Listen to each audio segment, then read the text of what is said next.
Okay, well, I think we'll make a start. We've got lots of people here, which is fantastic. So welcome, everybody. Delighted to have so many people joining us this evening, or this afternoon, or this morning, depending on where you are in the world, because we have a global audience here, which is fantastic.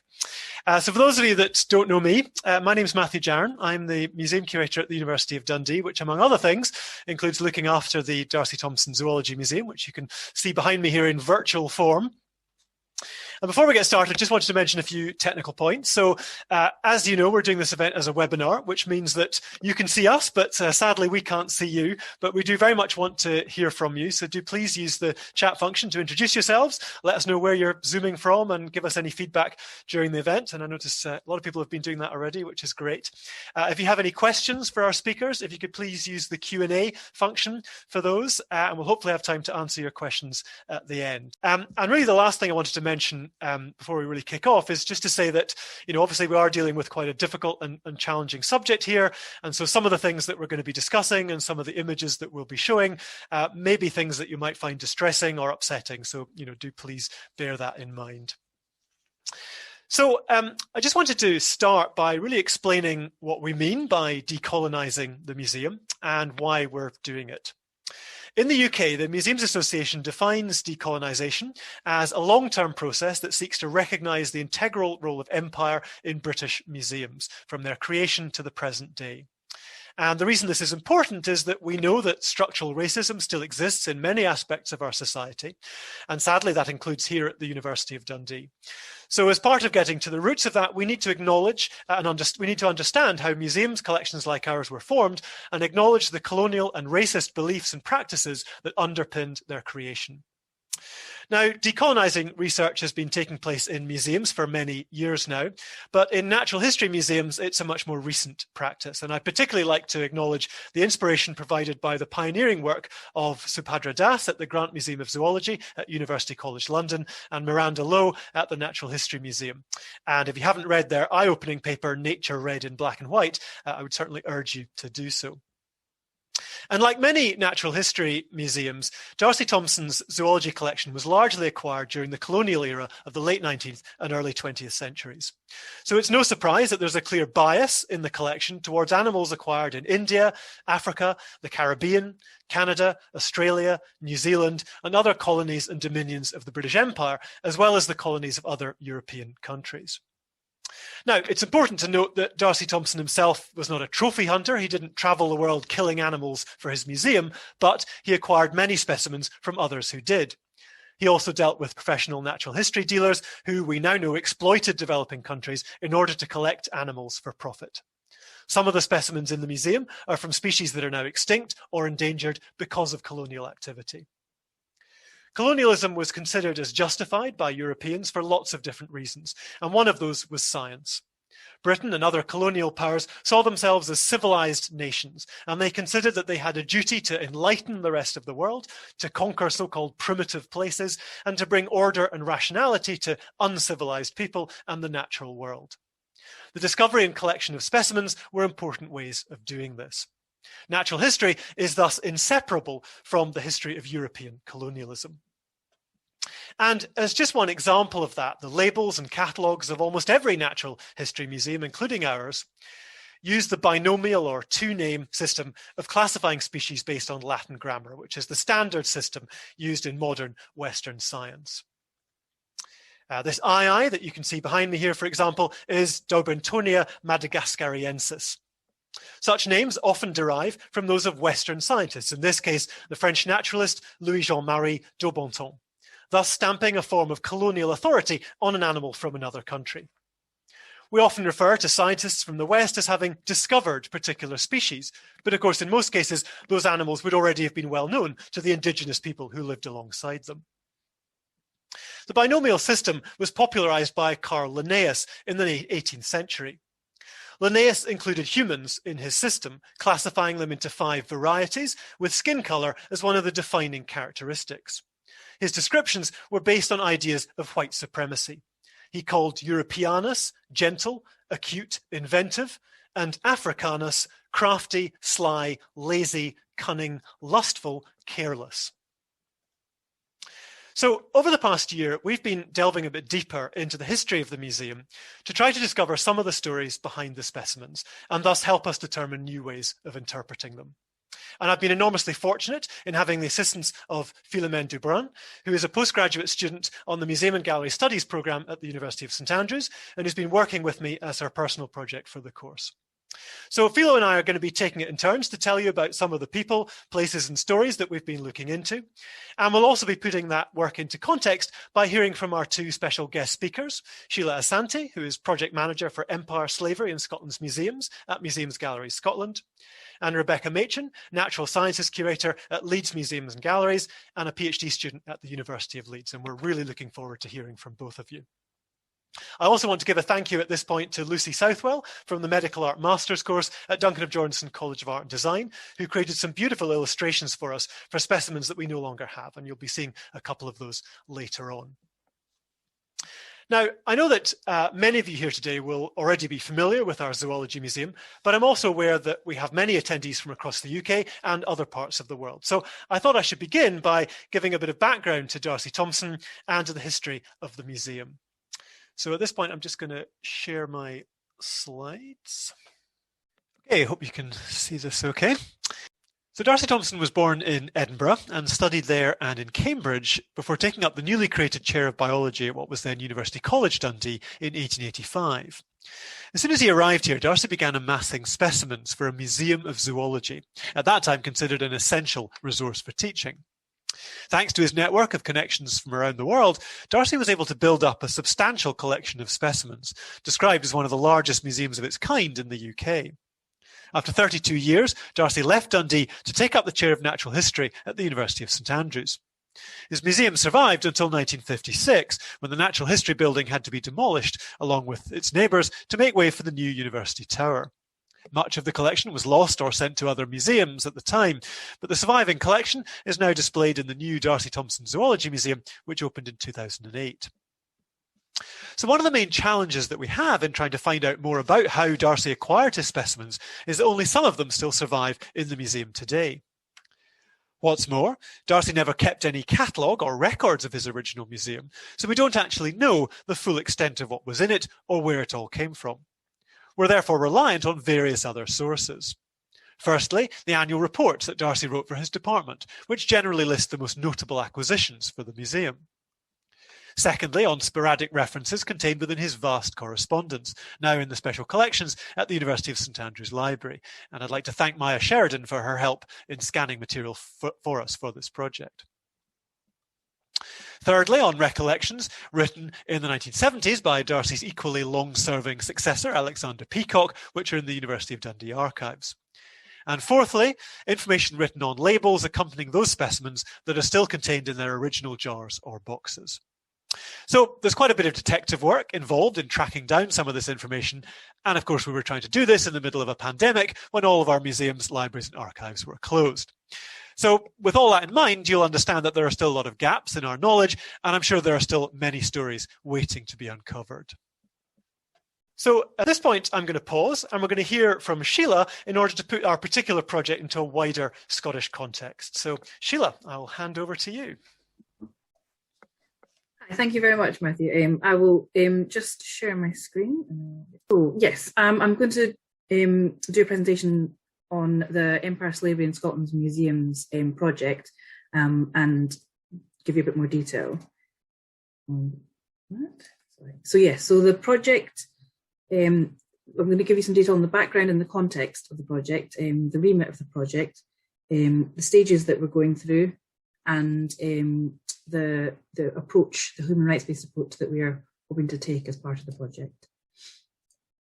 So with the background context, on the 10th of June 2020, a motion was passed in the Scottish Parliament showing solidarity with anti-racism, when an amendment was made saying that Scotland should establish a slavery museum to address our historic links to the slave trade. Then in September, after some discussions, in September 2020, the Scottish Government put forward their programme for government, in which they agreed that, partnering with Museums Galleries Scotland, they would sponsor an independent expert group to make recommendations on how Scotland's existing and future museum collections can better recognise and represent a more accurate portrayal of Scotland's colonial and slavery history, and what further steps should be taken to ensure people in Scotland are aware of the role Scotland played and how that manifests itself in our society today. And that programme for government was set up the independent review, which is what's happening now. And that independent review is headed by an independent steering group, and they're representative of the relevant interests and diverse in their membership. I'm the project manager for the project, and I manage the outputs. The names for the steering group are on our website, but I can give you the information here. The chair is Sir Jeff Hammer, and then we have Silence Churi from the Fair Justice System for Scotland group, Abir Eladny from University of Aberdeen, Jitin Haria from Coalition for Racial Equality and Rights, Lewis Hu from Science Cayley and the Anti-Racist Educator, Parveen Ishak from Edinburgh and Lothian's Regional Equality Council, Churnjeet Mann from Strathclyde University, Steph Houghton from the Huntarian and ICOM Ethics Committee, and he's also an MGS board member, and I also note he's here today. Elena Trumarchi from the David Livingstone Centre, Lisa Williams from the Edinburgh Caribbean Association, and Xander Yeaman, who's seconded from the Coalition of Racial Equality and Rights to the Huntarian. So the remit for the steering group is that they will make concrete and sustainable recommendations to the Scottish Government on how the Scottish museums and gallery sector can better address the legacies of slavery, empire and colonialism at every level. The recommendations will also investigate how to ensure people in Scotland are aware of the role that Scotland play, and how, as I said, how it manifests itself in our society today. This will include how to reflect, interpret and celebrate the wide-ranging and positive contributions that the full diversity of Scottish population have made and continue to make to Scotland. However, to get the main substance of the evidence for this, for the recommendations, we're going to be having a national public consultation. And that consultation will look at 6 key subject areas that were defined by the steering group. And these key subject areas are research, collections and interpretation, audiences and participation, human resources, education, brackets curriculum, and a museum proposal, as stated in the original statement in Parliament in June 2020. So we have taken these subject areas and to further define them and help us understand what they mean for the project, we have consulted slightly wider with an advisory panel and created subgroups for each of these particular areas. And these advisory panel members are members of the steering group, and they're also experts from across different fields and also representatives from communities. The purpose, as I say, of the subgroups is to define the remit for each of those 6 subject areas in relation to the project, and then also to define the areas to be explored within the national public consultation and to move towards the questions that will be posed in the consultation process. And then also, once the consultation process has come to an end, they will help to analyse the evidence from the consultation to help inform the recommendations that the steering group will make. So these, the consultation process itself, however, will actually be taking place by external contractors. So the consultation is currently set to run from June to November 2021. And the scope of the consultation is 3 target areas. We're looking to consult with the museum sector, the general public, and priority communities, which have been defined by the steering group as persons from communities who have been negatively impacted by the structural forms of discrimination that can be connected to the historic legacies of slavery and colonialism. So the consultation process will be the external contractors will take the general public and priority community elements, and we will work with the external contractors and the steering group to to put the consultation process forward and then use to analyse the evidence for the recommendations. The museum sector consultation will be done alongside the Museums Galleries Scotland's own staff, and we also were working in partnership with a couple of other university programmes to do the museum sector consultation process. So after the consultation, we will analyse the evidence gathered with the subgroups, and also analyse evidence that we've gathered from all three of those different stakeholder groups, and then produce some draft recommendations. Then we will take these draft recommendations back to those who we have already consulted to ensure that what those draft recommendations marry to what was actually the evidence that was actually provided by those that we consulted in the first place, and revise the draft recommendations. And that revision will produce the final report, which will be the recommendations by the steering group will go to the Scottish Government in May 2022. As I mentioned, we are looking as a project to take a human rights-based approach to the project. I have looked to do this partly having seen other similar larger public reviews use this approach, and as a way to engage as widely as possible with those who have a lived experience. However, I'm not an expert on human rights and in general, or in human rights in museums. And so to look at how this approach could be used potentially in the project, I consulted with Chloe True at the Scottish Human Rights Commission, and Simon Webster, who has already done an independent review into learning disability and autism in the Mental Health Act, and had taken a human rights-based approach to that larger public review. And also I consulted with Henry McGee from Curating Tomorrow, who is an expert on museums and human rights practice. So what would it mean to take a human rights-based approach? Well, in practice, it would mean that human rights inform all of the project's analysis, conclusions and recommendations, and that it would shape the project's overall approach and how we conduct the work. So taking a human rights-based approach is really about how an organisation, here museums, understanding their obligations to the individuals of the Scottish population and fulfilling those obligations. So it's ensuring that using the international human rights standards, that the people's human rights are put at the very centre of the policies and practice. And a rights-based approach also acknowledges that the individual is an active participant in their own self-development, and they're not a passive subject. And using the right to development as a guide, participation involves their free, active and meaningful engagement in activities and their development. And therefore this approach is looking to centre the individual rather than the organisation in their participation in accessing their rights and how they understand them.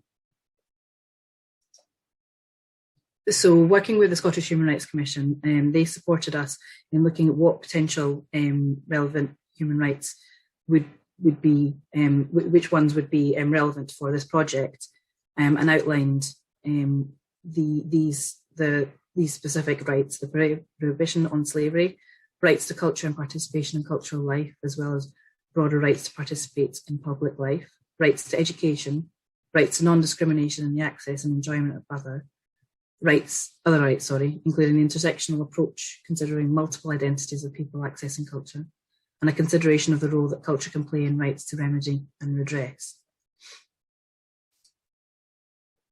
So the Scottish Human Rights Commission have produced a document that outlines the relevant rights for the project, and to help us understand which rights marry to the project's objectives. And the main right is the International Covenant on Economic, Social and Cultural Rights, which states that everyone has the right freely to participate in cultural life of the community, to enjoy the arts and to share in scientific advancements and benefits. The Scottish Government have committed to incorporating 4 UN human rights treaties into Scots law, and this includes the International Covenant on Economic and Social and Cultural Rights. These rights are also more fully developed when they are interpreted and elaborated by the committee, which is in charge of monitoring the general comments, and these recommendations have also helped to give more detail as to how those rights can be relevant to this project. So we are looking to produce documents that will outline how the project is taking a human rights-based approach overall, and also looking to develop a framework to analyse and assess human rights impact and the decision-making and processes of the project. And then finally, we're also looking at how we might incorporate a rights-based approach into the final reporting. And this is all being worked through with the steering group and with our experts who are advising us on our human rights-based approach. And yeah, that's really the end of my presentation. There's a lot more detail on what we're doing, but feel free to ask questions. Thank you so much, Sheila. That was great. Yes, we very much look forward to seeing how that develops over time. Excellent. Yeah, so if you do have any questions for Sheila, do pop them in the Q&A, and we'll come to those at the end of the session. So we know that animals were killed in large numbers by colonial powers to form scientific museum collections. The race for scientific supremacy among European nations in the 19th century accelerated the building of such collections within universities. Professors like Darcy built up large scientific networks and were particularly keen to establish contacts in colonized countries so they could obtain rare specimens to enrich their collections. In building up his own museum, Darcy exchanged or was gifted specimens from many other museum collections, including the British Museum, the Manchester Museum, and the Museum of Zoology in Cambridge.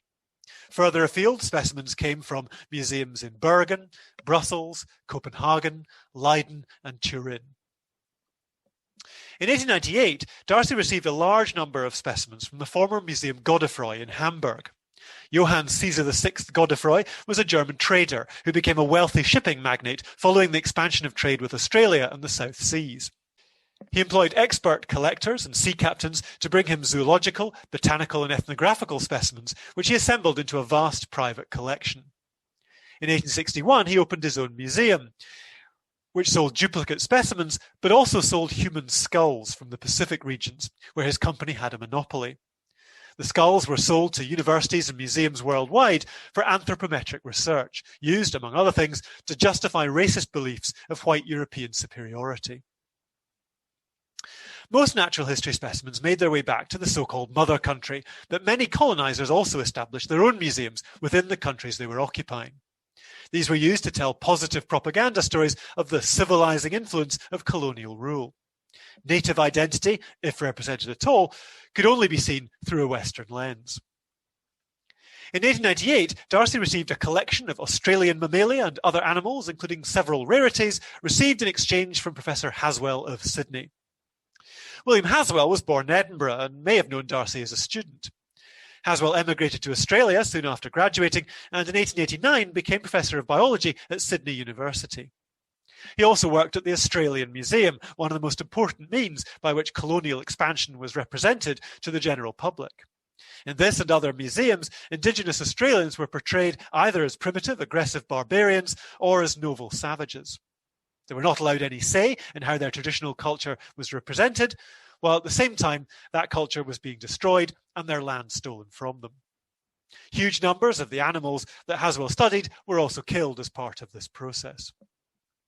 Today, the Zoology Museum at Sydney University is named Haswell Museum in his honour, and the Australian Museum has also been facing up to its own colonial past and has actually just opened a new exhibition called Unsettled, which they say will be an important step towards healing for a shared future. In India, an important contact for Darcy was Alfred Alcock, a physician and naturalist who spent most of his life in colonial service after studying in Aberdeen. In 1893, he was made superintendent of the Indian Museum in Calcutta, now Kolkata, and 5 years later, Darcy received 64 species of crustacea from him in exchange for some bird specimens. However, Alcock faced opposition from the museum's trustees. In 1901, he wrote to Darcy to complain of having had to fight a great deal to free myself from the vexatious meddling of a board of amateur nonentities. 2 years later, he was told that some of his scientific displays were to be replaced by a memorial to Queen Victoria. He resigned in protest and moved to London. Darcy also benefited from many individuals based in British colonies whose interest in natural history led them to build up their own private collection of specimens. In 1892, for example, Darcy reported receiving a great number of West Indian insects from Mr. A.G. Miller of Trinidad. As you may know, West Indies is a colonial term used by the British to encompass numerous Caribbean islands, including Barbados, the Bahamas, Jamaica, Trinidad and Tobago, and many others. All of them became centres for the African slave trade, with thousands of enslaved people working on sugar plantations. After the abolition of slavery, owners brought over indentured servants from India or China to work there. The creation of these vast plantations is almost certain to have had a negative impact on the biodiversity of insects and other wildlife. In 1895, Darcy obtained an almost complete collection of Falkland Island birds and their eggs from Mr. John Cooper, with a further large consignment arriving 2 years later. Unfortunately, we've not been able to discover who Cooper was, presumably a British resident on the islands. Situated off the Patagonian coast, the Falkland Islands are an interesting example of the ongoing problems created by empire. Today, the islands are a self-governing British overseas territory, but sovereignty has long been claimed by Argentina, a dispute which of course led to the Falklands War in 1982. In 1898, Darcy received a collection of around 500 birds from Malabar on the southwest coast of India, gifted by Athol MacGregor of Dunkeld, who'd been employed in the Indian Civil Service. They had met at the opening of the newly expanded Perthshire Natural History Museum in 1895, where Darcy's former assistant Alec Roger had been made curator. MacGregor gave various specimens to Roger's collection as well, which is now part of Perth Museum and Art Gallery. This is a red-bearded flying dragon from Borneo, the largest island in Southeast Asia. Colonial interest in the island began in the 18th century, and by the late 19th century, Britain controlled northern parts of Borneo, with the Dutch ruling the rest of the island.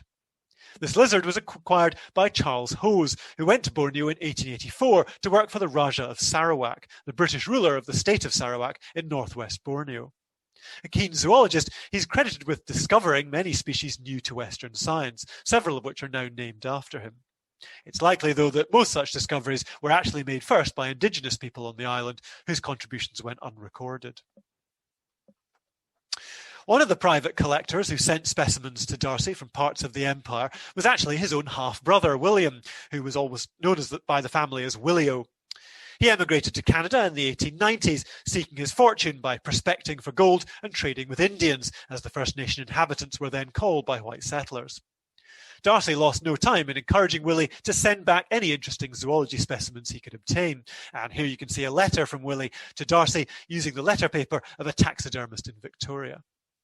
I'm now going to pass over to Philo to tell you about some of the other sources of specimens that Darcy relied upon. Thank you, Matthew. Hello to all. So I am now going to talk about how Darcy's ways of collecting went beyond exchanging specimens with peers from the scientific field. This is why I am going to try explaining the links between animal trade, the entertainment industry, and the scientific museums and institutions, such as Darcy's museum in the 19th and 20th centuries. So the first topic I want to address is the emergence of zoos and also the relation they had with their specimens. Because as well as bringing back animals dead, we know that European colonizers also captured animals alive for zoos and circuses. Until the 19th century, most zoos were privately owned, often by royalty seeking to show off their powers and status.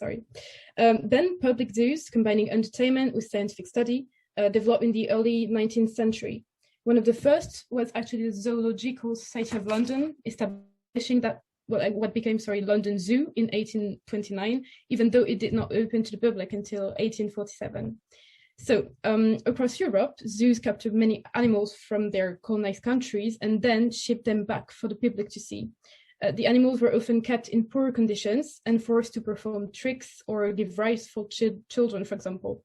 They were considered as expendable commodities that could be easily replaced, which explains why there was a high turnover and plenty available for museums. We know that Darcy acquired numerous specimens from London Zoo, then called the Zoological Society's Gardens. The zoo staff regularly offered him animals that had died. For example, you can see here in the PowerPoint the skeleton of a giraffe he acquired from there in 1891. And this is also the letter Darcy got from one of the zoo staff telling him, I quote, "Our female giraffe is unwell and likely to come down any day." And 6 weeks later, the skeleton arrived by rail. And giraffes were actually a very popular attraction in the zoo, and there was actually a special giraffe house opened there in 1837, in which is still used today. So even if today Darcy's museum doesn't have the skeleton anymore, its story is still very interesting to tell. It seems that it was, and I quote, "the last of its kind to be brought from Sudan before the military campaign there," according to Alexander Peacock, Darcy's successor. This information is very interesting because it probably refers to Britain's role in the Mahdist War of 1880 to 1899. Sudan was then governed by Egypt, which was then occupied from 1882 by the British. They wanted to secure control of the Suez Canal, of course, the most direct route to India. And at first, Britain did very little to prevent Sudan being taken over by Islamist forces. But after several campaigns in 1896 to 1898, the country ended up being administrated by both Britain and Egypt. However, in practice, it was run as another British imperial possession, obviously. In the center of Darcy's museum, we could also find a large Asian elephant skeleton, as you can see in the photo there. Darcy had acquired the skeleton from Dublin Zoological Gardens in 1892. He was particularly keen to acquire this animal because he believed it was the elephant he had ridden when he was 6 years old on his first visit to Dublin Zoo. The elephant, named Prince Tom, had been presented to Prince Alfred, the Duke of Edinburgh then, on a visit to India, and he killed his keeper on the way to London and lived first in London Zoo and then at Dublin Zoo until he died in 1882. But his skeleton is actually in the Zoological Museum at Trinity College Dublin today, and it seems that the skeleton Darcy bought was actually Rama, who was captured in Burma, now Myanmar, also then a part of the British Empire, obviously. And this elephant arrived in Dublin in 1882 and died in 1890. And both the giraffe and elephant skeletons I just talked about are now in the collections of National Museum Scotland. So zoos were definitely a growing popular attraction at the time, but there were also similar attractions for the public managed by commercial dealers.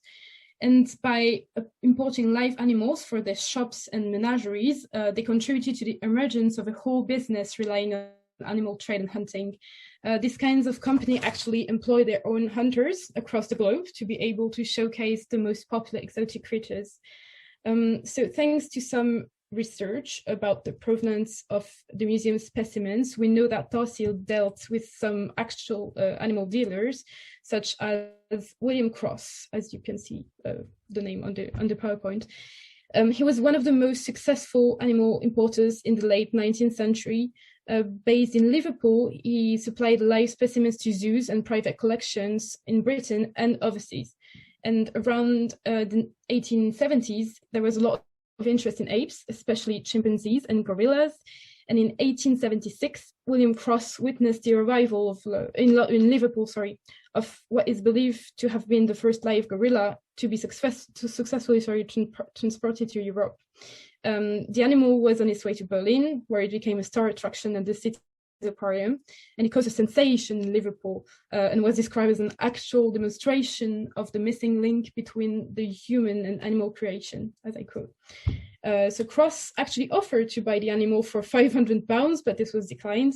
But 3 years later, he managed to obtain a live baby gorilla, and other animals followed, obviously. In 1893, he offered Darcy the body of an adult specimen, which was sent to him in a barrel of salt and water for him to make into a skeleton. And as you can see on this photo on the right in the PowerPoint, it can be seen today in the museum. At some point, Cross' business was so successful that he decided to open up his vast warehouse to the paying public. And at the time, his menagerie and museum, as it was called, was hailed as, I quote, one of the biggest wild beast emporiums, if not the biggest, in the world. It was close to the docks and therefore to the ships that both imported and exported these animals. And people could look at animals from faraway lands they never saw before, but they could also experience real attractions. For example, they could see live demonstrations of men wrestling with lions, or even ride a zebra across the city if they wanted to. So of course, we can understand from this that Cross often mistreated these animals and kept them in poor conditions. In 1898, a serious fire broke out in his premises and hundreds of creatures were burned to death. But this kind of business, beyond mistreating animals, also fed the colonial system in several ways. Of course, on a practical level, by employing hunters to exploit the fauna of the empire colonies, sometimes even exploiting the people there to help them. But also by participating in explicit colonial manifestations, such as, for example, the International Exhibition of Navigation, Commerce and Industry held in Liverpool in 1886. Cross was there involved in the exhibition of live humans, actually. And among the popular attractions that the public could see and just come and stare at during the exhibition were a family of Laplanders, an African village, and an Indian village. And this Indian village actually featured 50 natives of India and Ceylon imported by Cross in the same way as his animals. And on a more symbolical level, businesses such as Cross's contributed to the idea that all of these actions were justified by the fact that the colonies, as opposed to the Western world, were seen as uncivilized and therefore needed to be ordered. And you can read at the top of the letterhead here about his business, and I quote, known throughout the civilized and uncivilized world. So of course, Cross is not the only dealer Darcy did business with. He also acquired specimens from other suppliers of natural history specimens, like, for example, the taxidermy firm Edward Gerard and Sons, based in London. This business, founded in 1853, sold specimens, also trophies, models to both private customers and public museums too, such as the British Museum. They acquired the specimens in various manners, again, so most of them were purchased from big game hunters, such as Paul du Chaillu, but Matthew will tell you more about this man later. And a lot were also acquired from zoos, especially the London Zoological Gardens, and some of the most exotic ones could be bought at auctions. What is actually very interesting about Gerard is that, as well as acquiring specimens from parts of the empire, he also sold items to British colonies. And some of his items were used, for example, to, I quote, instruct the native population in Uganda, for example, which was then a British protectorate. So again, we can realize how this kind of business participated in imposing the Western vision on the colonized local population. Thank you very much, Phila. That was really interesting. Okay, so we know that the expansion of the empire led to a huge rise in the popularity of big game hunting in Africa and India as a fashionable sport for the wealthy. Many hunters showed off the animals they had killed in private trophy rooms, but others sold or gifted specimens to museums. I'd like to read this quote by William K. Story from a paper in the Journal of World History. He said, "On the one hand, big game hunting had clear symbolic overtones concerning humans' relation to nature and the colonists' relation to the colonized. On the other, the massive shikar and safari of some colonists demonstrated their power to obtain huge labour forces to suit their recreational desires. At their most blatant, enormous hunting expeditions affirmed European power over Indian and African labour, often employing hundreds of servants to wait on a few white huntsmen in the field." And of course, we saw some examples of that in Rebecca's presentation. Perhaps the most notable big game hunter from Dundee was Dennis Lyle. Born to a Dundee family in Calcutta, Lyle worked as a tea planter in India and Ceylon before moving to South Africa in 1899. He took up big game hunting professionally and ended up publishing numerous books on the subject, including Hunting Trips in Northern Rhodesia, Memories of an African Hunter, and African Adventure Letters from Famous Big Game Hunters. After the Great War, Lyle returned home to Dundee and settled in Barnhill. But many of these books continued to be reprinted right up until the late 1980s. Now, we don't actually know of a connection between Lyell and Darcy, but it's likely that at least some of the museum's specimens of large mammals from Africa and India would have come from trophy hunters like him. What we do have in the museum is a set of big cat skulls mounted on shields, clearly intended to be displayed as trophies.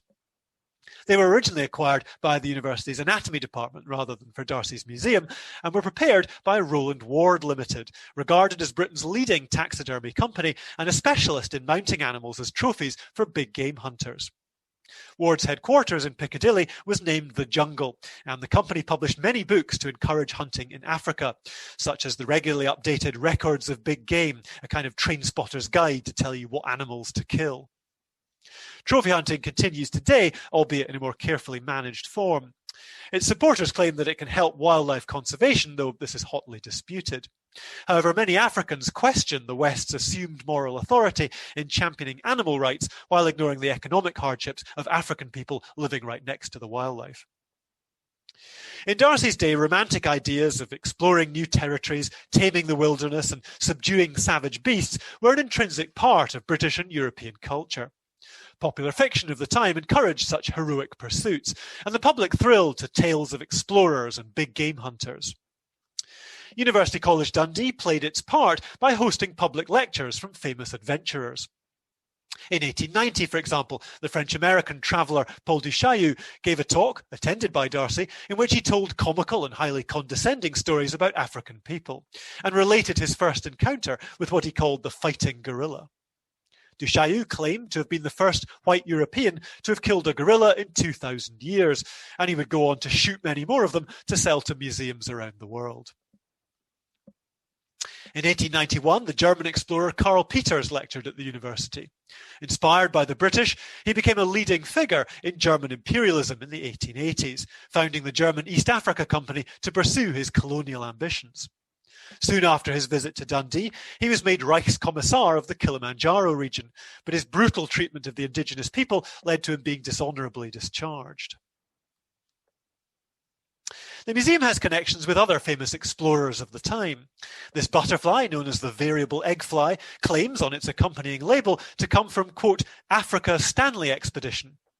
Sir Henry Stanley was a journalist and explorer famous for his meeting with David Livingstone near Lake Tanganyika and his journeys to find the source of the Nile. He remains a controversial figure because of his role in the Belgian colonisation of the Congo, his deals with slave traders, and his alleged mistreatment of African people. The expedition referred to here was probably the Emin Pasha relief expedition to the Sudan of 1886-9, ostensibly to rescue the besieged governor of Equatoria, but also to pursue British territorial ambitions. Museums such as Darcy's also benefited from the many scientific expeditions of the time. In 1899, for example, Darcy received a collection of nearly 600 marine invertebrates from the celebrated Challenger oceanographic expedition of 1872-6. Supervised by the zoologist Charles Wyville Thompson, who had been one of Darcy's tutors at Edinburgh University, the expedition on board the Royal Navy vessel HMS Challenger travelled nearly 70,000 nautical miles and led to the discovery of over 4,000 species. The Challenger expedition may have been a scientific one, but it was also a nationalistic one.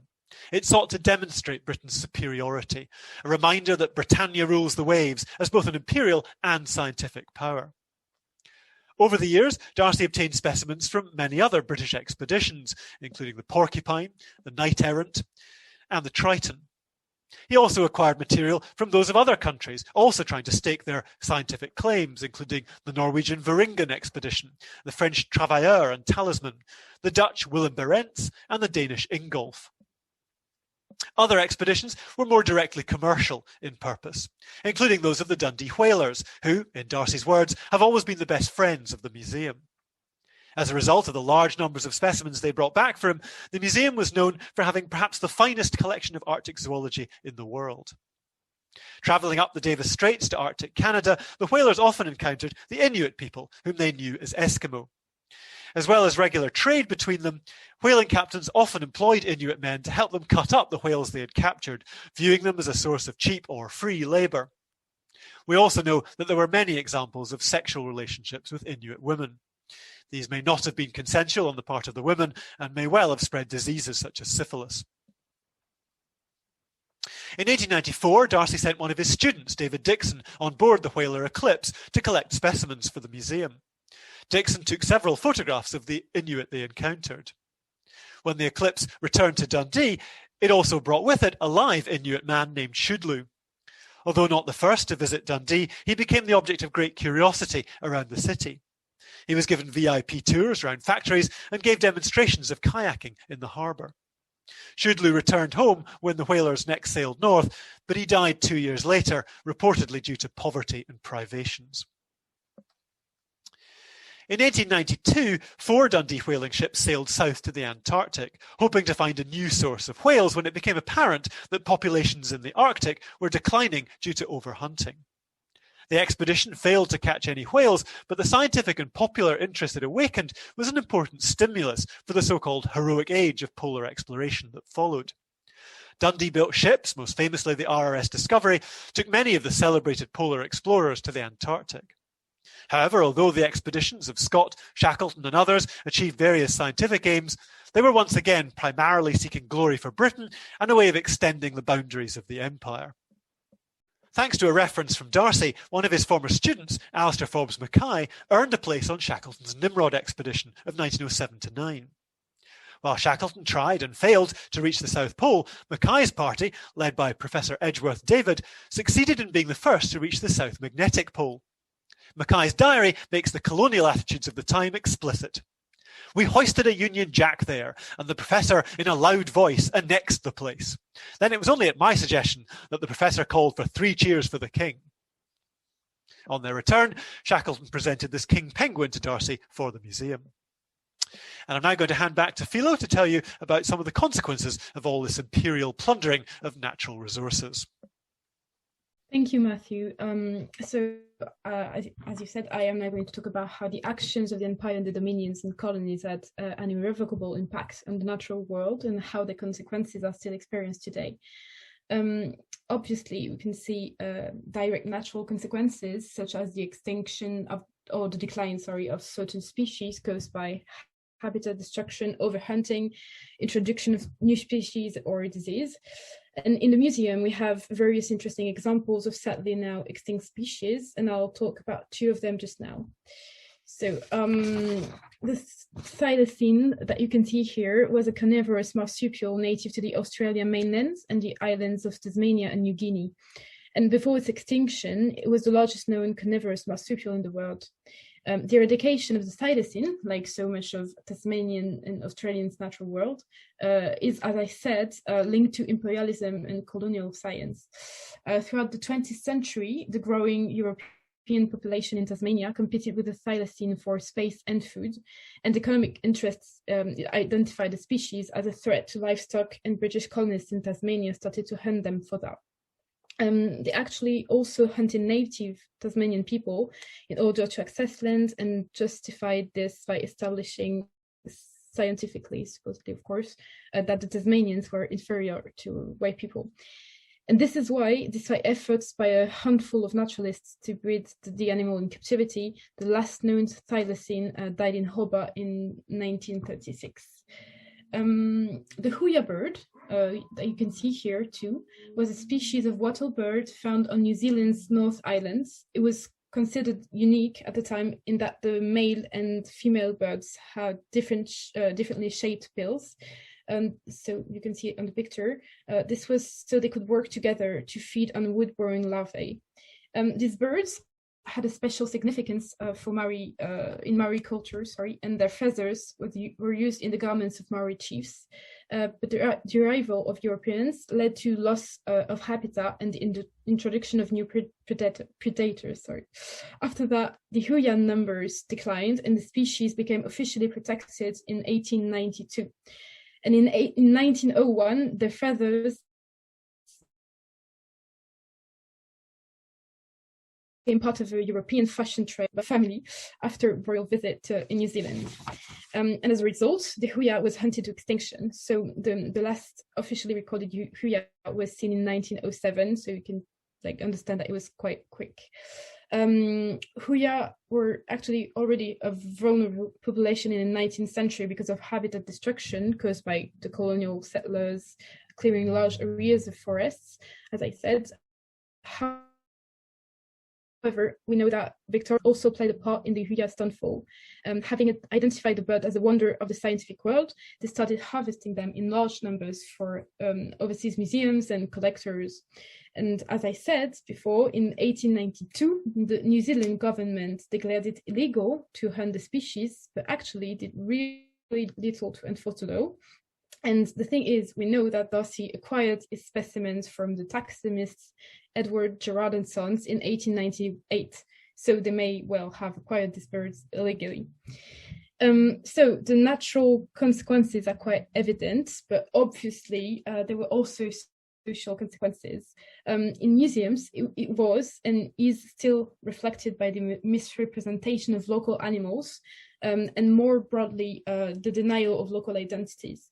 When we see natural history specimens in museums, particularly taxidermied animals, we often forget that someone made a deliberate decision to prepare and pose each specimen in a particular way.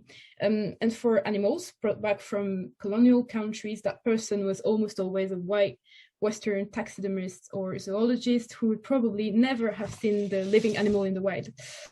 And Australian animals, particularly, are often fully represented by museum specimens. The echidna that you can see here has been made to look comical. Its feet are displayed upwards, and its belly, as you can see, is on the ground. But in life, echidnas stand up off the ground with their feet forward. Actually, animals like echidna or platypuses are often described as weird or wonderful curiosities, and such descriptions are rooted in colonialist perceptions in which Western animals act as the zoological standards. For example, museums sometimes refer to egg-laying mammals and marsupials as primitive or early mammals because they have features inherited from their reptilian ancestors. Jack Ashby of the University Museum of Zoology in Cambridge argues that this kind of language subconsciously implies in a hierarchy in which Australian animals are seen as inferior. And he explained that it may even have impacted on their survival today. Indeed, Australia has the worst mammal extinction rate in the world since its invasion by Europeans. 35% of all mammal extinctions during that time have happened actually in Australia. So that raises actually a very important question. Was their extinction seen as inevitable because they were dismissed as evolutionary curiosities? And to conclude on the consequences matter, the world today is still largely shaped according to principles inherited from colonialism, and exploitation of the world, natural world, continues, whether it's through drilling for oil in the Arctic or whaling for scientific purposes, or the mass slaughter of pangolins and other endangered animals for medical products, for example. And also, many of the metals in everyday devices, like mobile phones, cannot be sustainably or ethically sourced. So some 60–70% of the world's supply of cobalt, for example, come from the Democratic Republic of Congo, which has been now known to rely on child labor. And it is easy for us to criticize the actions of people in the past, of course, but we also need to act now to end similar injustices in the present. And I'm now going to hand back to Matthew to conclude. Thanks, Philo. So I wanted to end by telling you a little bit about what we've done with all of these stories. Firstly, and this is by way of a blatant plug, we've produced a booklet which explores all of these topics, as well as many other aspects that we've not had time to talk about today. Copies will be available in the museum and can also be ordered from the university's online shop, and we'll put the link in the chat for you if you're interested. We've also created new interpretation in the museum itself, adding new labels with a distinctive visual identity so that they stand out from our standard ones. As well as relabeling specimens that were already on display, we've put many other specimens that were previously in storage on show for the first time. Using Lucy's illustrations, we've also created graphic panels describing specimens that we no longer have in the museum. And there will also be a leaflet given to all visitors with a map showing the various parts of the museum where they can see all of these new additions. Because of the limited space in the museum, we're only currently able to have visitors by appointment. But if you'd like to come and visit, do please get in touch. And finally, I'd like to say that these various outputs don't represent the end of the decolonising process. Further information will undoubtedly emerge in the future, and we'll continue to evolve the displays in the museum itself. So I hope you found that interesting. We're running a little bit late, but I think we've got still time for a few minutes for questions. So I'm going to start off, actually, Sheila, a couple of questions for you. So someone's obviously very interested in the whole project that you're doing and the potential of a slavery museum. I know there's various discussions about whether to have an actual museum or a sort of distributed collection. So maybe you could say a little bit about that and what the plans are. Yeah, so that at the moment, that is part of an ongoing discussion where the discussion is not whether or not to have a museum, but in what format it will take. And we're taking that to the public consultation process. So we're consulting we'll be consulting on what kind of format it could take. And then from the consultation process, the steering group will take that with also the information from the advisory panel to put forward a recommendation to government. But it's still part of the process. The process it's not we're still ongoing on what that would mean. Great, thank you. We've got a general question which I guess anyone can jump in on here, asking have any other countries such as France and the Netherlands tackled these issues? And I think yes is probably the answer. I don't know if anyone has any specific examples that they know of. I don't know whether, Sheila, you've been looking at sort of international context as part of this, or if anyone else wants to jump in. I mean, I can say that we are interested in discussing and exploring other examples, especially as Scotland is not a leading light in looking at how we can address the legacies. We have had some discussions with people from the Netherlands, particularly looking at the collection, the cultural collection that the government own and the work that they've been doing there. But that's just one connection that we happen to make early on in the project. But yeah, it's something that we're exploring, and bringing more examples out for the steering group to explore as well is something that is important to the project. Great, thanks. I know we do have people from various different countries here with us, so do please put things in the chat if there's examples of particular projects you know of from where you are. That'd be really interesting. We have a question, I guess, coming up to the modern day, saying, what are your thoughts about modern day pandas being shipped around the world for zoos to profit from?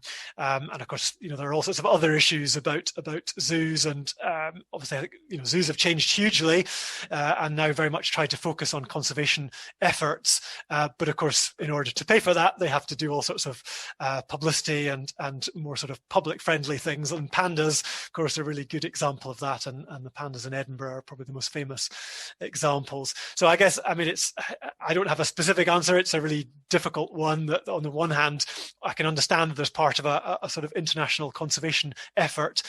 On the other, there are obviously a lot of questions to be raised about that. I don't know whether any of the other panelists want to jump in and say anything about that.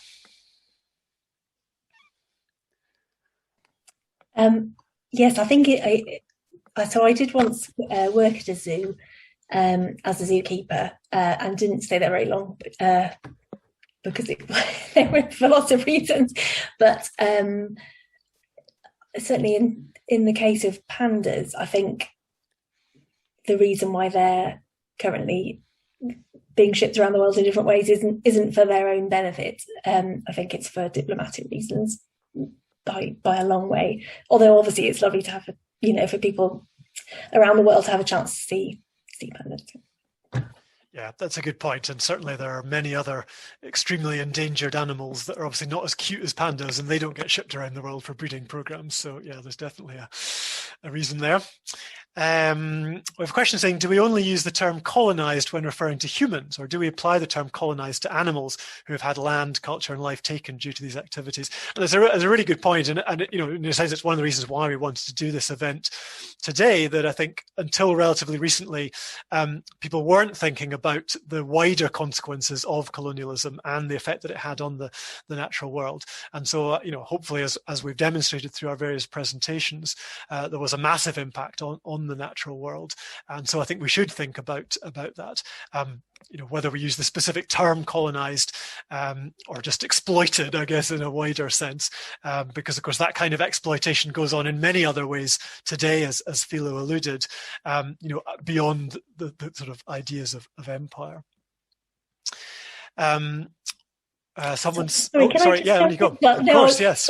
It's really interesting I'm sorry, I don't know who asked that, but it's really interesting that you asked that, because it was something I've been thinking about. There were, in my opinion anyway, I think there are a lot of parallels between the way guerrillas were and still are treated by colonial powers. You could certainly draw a lot of parallels. I mean, they're moved from their homes, shipped abroad for financial gain. Someone else was asking about different ways of using language. So you could say they were murdered and detained. Some of them were mutilated, kidnapped, trafficked. There's all these words you could use that, obviously they're different species to us, but I think they were in some ways treated like colonized people were treated. I mean, certainly neither guerrillas nor colonized people received any kind of respect. So yeah, I think the language we use, I mean, museums are quite good at sanitizing things anyway, but we say we collect things when really we mean we kill them, at least when it comes to zoology. But yeah, I think I think we can colonize other species. Not that we should, but I think that word is appropriate. Yeah, thank you very much. And that also deals very nicely with the other question about the terminology that we use, because, yeah, as you say, we do tend to use different terms, but I think that's actually a very good point. Somebody saying, as a child in the 70s, I remember loving the National Museum of Scotland's display of stuffed animals, many very old, and I'm exactly the same. That I grew up going to visit those. Should we feel a collective guilt for this now? And I don't know that necessarily. We should, because I think, I don't think that we would have thought about how those things were acquired in those terms. And I think that, collectors like Darcy just wouldn't have thought about the consequences of, if they said, oh, I'm going to order this from a company, he would not have thought what the consequences of those were. Now, of course, we could argue that they should have thought about those and that we should be thinking about those. But, these are kind of hidden stories, and it's precisely why we're kind of trying to bring these out. But it does, of course, I think, raise the broader issue about that idea of sort of collective guilt of empire and colonialism. And I mean, I don't know, Sheila, you presumably, in terms of thinking about the project, that's something you've had to deal with, and what is the sort of appropriate response and so on. I don't know whether you maybe want to say something about that. Yeah, I mean, not a lot, but some of the thoughts that we've had in the project as well have been kind of coloured by the responses that Corinne Fowler had to her project, and the looking at that she mentioned a kind of anticipated grief as a feeling that people are they feel that the narrative of their story is going to be taken away from them, their history is being taken away from them, and rather the way that the project and the way that we want to look at this and should look at this is not in terms of either or, but an expansion of all of our history together, and a shared history in which we can all become more fully understanding of all of the aspects of the story of Scotland and or wherever. And it's not about developing any sort of them or us, but more, and as I say, a shared knowledge. Great, thank you. We've been asked whether any specimens have been repatriated from our museum, either as part of request or proactive programme. So the answer is no, we haven't repatriated anything. I should say we haven't actually been proactive in trying to see whether anyone would like to have any of our specimens back. Possibly that is something we should do. Again, this is an area where I think natural history collections are definitely a lot further behind, for example, anthropological and archaeological collections, which have been much more proactive. I think in a sense, natural history specimens are probably different in that they're not necessarily unique items. So, for example, our huya birds, it may well be at some point that if there's a sort of shortage of huya birds around, New Zealand museums, we would well get a request to return those. But I think there are plenty in New Zealand museums, so they probably don't want to be inundated with loads more. So I think undoubtedly, if we were to get requests, we would be very pleased to look at those and try to respond positively. I don't know, Rebecca, have Leeds museums had similar requests for specifically natural history collections? No, not as yet. I've had various kind of, friendly arguments with colleagues about this. So I feel that we ought to be doing much more proactive, at least discussions about repatriation. Because I think it's unlikely that we would get requests if we haven't got all of our material online. We haven't got, it's not like we're doing a particularly good job of letting everyone know where their natural heritage is. So in the case of gorillas, there was an amazing publication a few years ago, I think 2015, which at the back has a list of all the preserved gorilla material in the world, which personally I find incredibly useful for my PhD. But looking through that, there are no publicly accessible gorilla remains in any country that has wild gorillas. And there are thousands in museums in Europe and America. So that doesn't seem right to me. And I think it's, if we're doing all we can to try and make things right, I think that would be a good place to start, personally. Yeah, that's a really doesn't reflect the views necessarily of these museums and galleries. No, but absolutely, that's really interesting.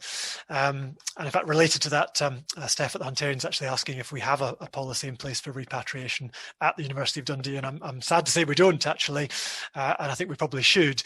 We don't have any archaeological or ethnographic collections because those subjects were never taught at the university. So I guess it would probably only be the natural history specimens that are likely to be asked back. But that's not an excuse for not having a policy. So it's definitely something we should be looking at. And the last question, someone's asked, how can museums address how nature continues to be colonized, zoos, breeding, continued hunting across the world, and so on, using these stories when many people see these as being acceptable activities?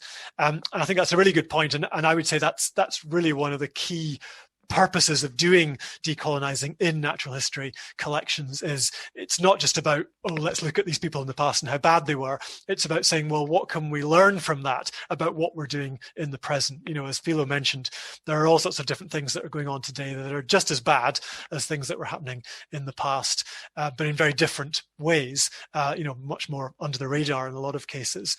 And we really want to try and draw attention to that, and museums have a really important role to play in that. So we shouldn't just be looking at these as historic stuffed animals and things. We very much should be trying to use those collections to actually tell people about what is going on today, and try and encourage people to take action to prevent. Because otherwise, what will happen, of course, is that in 50 or 100 years' time, people will be doing decolonising about us and saying, well, look at all these terrible things that we did. Why did they not do more?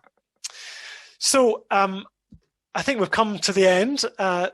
Thank you all so much for being with us. A particular thanks to all of our speakers. I've certainly learned lots from everybody else. I hope you've all found it interesting. So big thanks to you. Also wanted to say thanks to Amy Crawford, who's been behind the scenes doing all the technical stuff and making sure you can see and hear everybody okay. So big thanks to Amy as well.